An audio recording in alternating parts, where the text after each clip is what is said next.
नहीं मनोज भाई, ये तो बहुत बड़ा है, मैं नहीं ले सकती। मनोज भाई, जबरदस्ती मत कीजिए। देखिए, यह अगर छोटा और पतला होता तो मैं सोच भी सकती थी, लेकिन इसका आकार देखकर मेरा मन ही बदल गया है। हेलो दोस्तों, मेरा नाम रूबी है। मेरी शादी को 8 साल हो चुके हैं, लेकिन पिछले 5 साल से मैं अपने पति विकास के प्यार को तरस रही हूँ।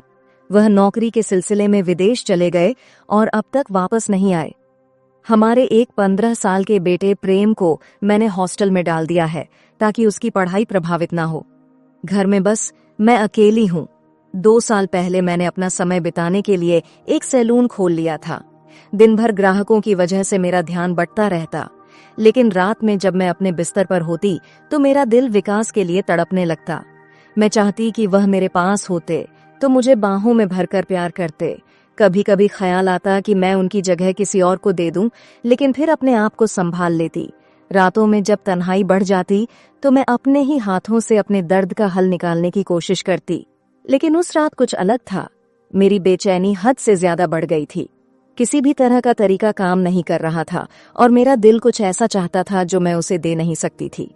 पूरी रात मैं करवटें बदलती रही, लेकिन नींद नहीं आई। सुबह जब मैं उठी तो घर के बाहर सब्जी वाले की आवाज भी सुनी। जैसे ही मैं सब्जी लेने पहुंची, पता नहीं क्यों मेरे मन में एक अजीब सा ख्याल आने लगा। मैंने उसे एक अलग ही नजर से देखना शुरू कर दिया। शायद वह भी मेरी चाहत समझ रहा था, लेकिन हम दोनों ही अपनी घबराहट में चुप थे। मैंने अपनी नजरें हटाई और उससे सब्जी तौलने को कहा।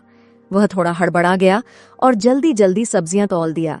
जैसे ही मैं वापस मुद्दी, वह एकदम से बोला, अरे भाभी जी, आज से मैंने तरबूज भी बेचना शुरू किया है। ये आखिरी बचा है, बाकी सब बिक गए। अगर आप इसे ले लेंगी तो मुझे बहुत खुशी होगी। मैंने एक पल के लिए तरबूज की तरफ देखा। वह सच में बड़ा था और लालिमा से भरा हुआ। अच्छा, और ये मीठा भी होगा? मैंने हल्की मुस्कान के साथ पूछा। सब्जी वाला, जिसका नाम मनीष था, मेरी तरफ देखते हुए बोला, बिल्कुल भाभी जी, अगर आपको पसंद न आए तो पैसे वापस। मैंने हल्के से सिर हिलाया और तरबूज ले लिया। जब मैं घर की ओर मुड़ी तो मुझे ऐसा लगा जैसे मनीष की नजरें मेरे चेहरे से नीचे फिसल रही थी। मैंने खुद को संभालते हुए दरवाजा खोला और अंदर चली गई। अगली रात फिर वही बेचैनी लेकर आई। बिस्तर पर करवटें बदलते हुए मैं सोच रही थी कि आखिर मुझे इतनी बेचैनी क्यों हो रही है। क्या यह सिर्फ अकेलापन था या कुछ और? अचानक दिन की घटना याद आई। मनीष की आंखों में कुछ था, एक अजीब सी गर्माहट। मुझे खुद पर हंसी आई। सुनीता, तुम पागल हो गई हो क्या? मैं खुद से बुदबुदाई, लेकिन फिर भी मेरा मन बार बार उसी लम्हे पर अटक रहा था। अगले दिन मैं जानबूझकर जल्दी उठी और बाजार की तरफ चल पड़ी। मनीष अपनी ठेली लगा रहा था। मुझे देखकर वह मुस्कुराया। अरे भाभी जी, आज सुबह सुबह कुछ खास चाहिए, मैंने बहाने से कहा। तरबूज अच्छा था, सोचा सब्जियां भी ले लूं। वह मुस्कुराया और बोला, अच्छा लगा सुनकर। और भाभी जी, अगर आपको फिर से तरबूज चाहिए तो बस बता देना, मैं खास आपके लिए रखूंगा। उसकी बातों में कुछ ऐसा था जिससे मेरा दिल तेजी से धड़कने लगा। मैंने सब्जियां ली और जल्दी से घर लौट आई, लेकिन मन अभी भी वहीं अटका हुआ था। इस बार जब मैं गई तो मनीष अकेला नहीं था, उसके साथ 2 और लड़के थे। मैंने नजरें झुका ली और सब्जियां लेने लगी, पर जैसे ही मैं जाने लगी उसने धीरे से कहा, भाभी जी, अगर कभी अकेलापन लगे तो बताइएगा। मैं तरबूज सिर्फ बेचता ही नहीं, अच्छे से काट कर खिलाना भी जानता हूँ। मेरे पैरों के नीचे से जमीन खिसक गई। मैंने पलटकर उसकी आंखों में देखा। वो मुस्कुरा रहा था, लेकिन उसकी आंखों में वही चाहत थी जो मेरे दिल में कई सालों से दबी हुई थी। मैं कुछ कह नहीं पाई, बस तेजी से घर लौट आई। लेकिन उस रात मेरी बेचैनी और भी ज्यादा बढ़ गई थी। क्या मैं सच में अकेलापन मिटाने के लिए किसी और को अपनी जिंदगी में शामिल करने जा रही थी? क्या यह सिर्फ एक मोह था जो जल्द ही खत्म हो जाएगा? क्या सुनीता अपने अकेलेपन से बाहर निकल पाएगी? अनीश और उसकी जिंदगी में क्या कोई नया मोड़ आएगा? यह आगे की कहानी में पता चलेगा। अगले कुछ दिन और उसी उलझन में बीत गए। सुनीता ने खुद को संभालने की पूरी कोशिश की थी, लेकिन उसके मन में मनीष की छवि बार बार घूम रही थी। वह एक ऐसा व्यक्ति था जो उसके लिए पूरी तरह से अपरिचित था, फिर भी उसकी आंखों में कुछ ऐसा था जो सुनीता को अपनी ओर खींच रहा था। यह क्या हो रहा है मुझे? सुनीता ने एक दिन खुद से पूछा। उसकी आत्मा में यह सवाल गूंजता था। उसने बहुत सोचने की कोशिश की, लेकिन दिल की आवाज को नजरअंदाज करना कठिन हो रहा था। एक शाम जब सुनीता सैलून में अपने काम में व्यस्त थी, तभी मनीष का फोन आया। भाभी जी, क्या आप घर पर हैं? सुनीता थोड़ी चौंकी, लेकिन फिर हिम्मत जुटाकर बोली, हाँ घर पर हूँ, क्या हुआ? मैं थोड़ा काम से पास ही आ रहा था तो सोचा अगर आप फुर्सत में हो तो मिल लूं। मनीष की आवाज में एक नरम सी दयालुता थी। सुनीता ने थोड़ी देर सोचा, क्या वह सच में उसे बुलाएगी? क्या वह उस सीमा को लांघने जा रही थी जो उसने हमेशा खुद के लिए तय की थी? लेकिन किसी अनकहे खिंचाव ने उसे जवाब दिया, ठीक है, आ जाइए। जब मनीष दरवाजे पर पहुंचा तो सुनीता ने देखा कि उसका चेहरा पहले से कहीं ज्यादा नरम और दोस्ताना था।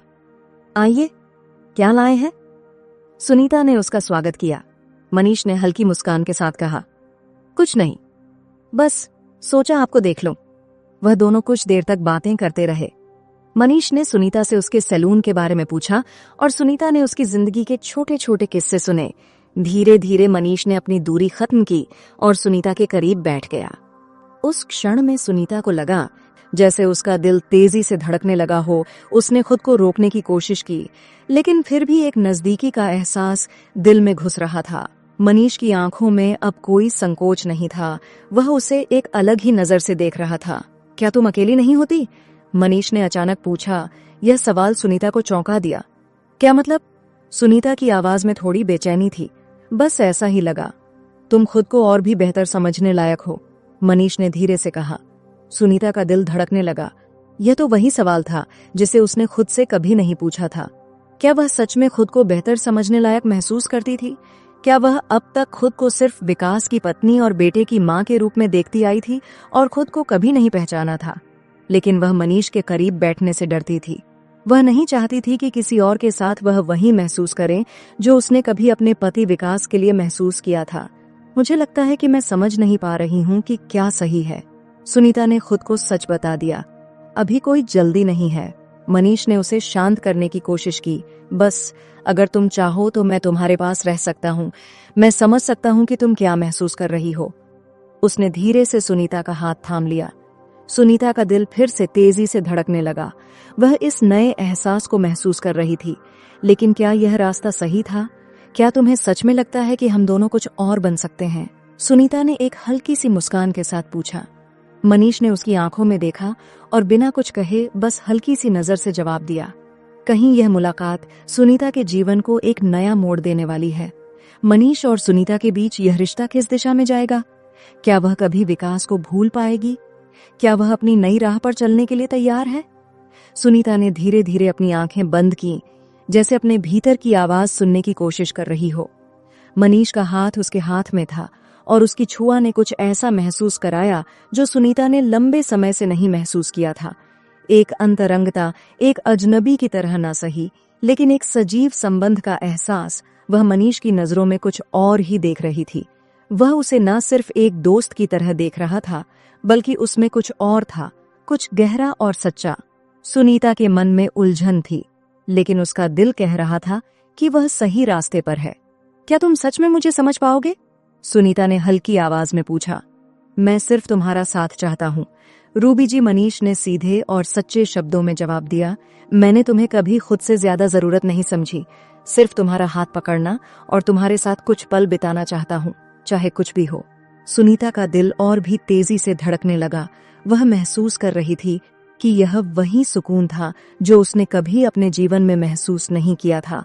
अपने पति के बिना वह एक खालीपन महसूस करती थी, लेकिन मनीष की आंखों में वह ऊर्जा, वह दिलासा था जो उसे अपने अकेलेपन से बाहर लाने की कोशिश कर रहा था।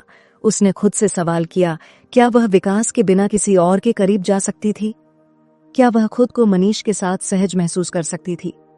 क्या वह अपनी पुरानी जिंदगी को छोड़कर एक नई शुरुआत करने के लिए तैयार थी? क्या तुम जानते हो, मैं हमेशा खुद को खोया हुआ महसूस करती थी, सुनीता ने चुपके से कहा। लेकिन तुमने मुझे महसूस कराया कि कोई और भी है जो मुझे समझ सकता है। मनीष ने उसकी बात सुनी और फिर उसे कुछ नहीं कहा। वह सिर्फ उसकी आंखों में देखता रहा और उसकी नजरों में कुछ था जो सुनीता को और भी करीब महसूस कराता था। लेकिन अचानक दरवाजे की घंटी बजी। सुनीता चौंकी और मनीष ने भी झट से अपना हाथ हटा लिया। वह दोनों जल्दी से उठे। दरवाजे पर प्रेम खड़ा था। सुनीता ने उसे गले से लगा लिया, लेकिन उसकी आंखों में वही पुरानी चिंता थी। माँ, क्या तुम ठीक हो? प्रेम ने माँ के चेहरे पर एक संजीदा सवाल देखा। सुनीता ने प्रेम के सिर पर हाथ फेरते हुए कहा, हाँ बेटा, सब ठीक है, तुम अपनी पढ़ाई पर ध्यान दो। मैं यहाँ ठीक हूँ, लेकिन मनीष की उपस्थिति ने सुनीता को फिर से सोचने पर मजबूर कर दिया। क्या यह सब सही था? क्या उसे प्रेम के सामने इस रिश्ते को और उलझाना चाहिए? क्या यह वह रास्ता था जो उसने अपने परिवार के लिए चुना था? रात का समय हो चुका था और सुनीता की मनोदशा बदल चुकी थी। उसका दिल अब भी मनीष और विकास के बीच फंसा हुआ था। वह जानती थी कि यह एक कठिन रास्ता था, लेकिन अब उसने यह महसूस किया कि अपने आप को पहचानने और खुद से जुड़ने का समय आ चुका था। सुनीता ने एक गहरी सांस ली और खुद से कहा, अब मुझे यह तय करना होगा कि मैं क्या चाहती हूँ। क्या सुनीता अपने परिवार और प्यार के बीच संतुलन बना पाएगी? क्या मनीष की उपस्थिति उसके जीवन को पूरी तरह से बदल देगी? क्या वह परिवार के लिए अपने पुराने रिश्ते को फिर से संभालने की कोशिश करेगी? यह आने वाली घटनाओं में ही पता चलेगा। दोस्तों, यह थी हमारी आज की छोटी सी कहानी। आपको यह कहानी कैसी लगी? कमेंट करके जरूर बताएं। अगर आपको यह कहानी पसंद आई हो तो इसे लाइक करें और अपने दोस्तों के साथ शेयर करें। आगे भी ऐसी ही रोमांचक कहानियों के लिए हमारे चैनल को सब्सक्राइब करें और बेल आइकन दबाना ना भूलें, ताकि आप हमारी कोई भी कहानी मिस ना करें। धन्यवाद।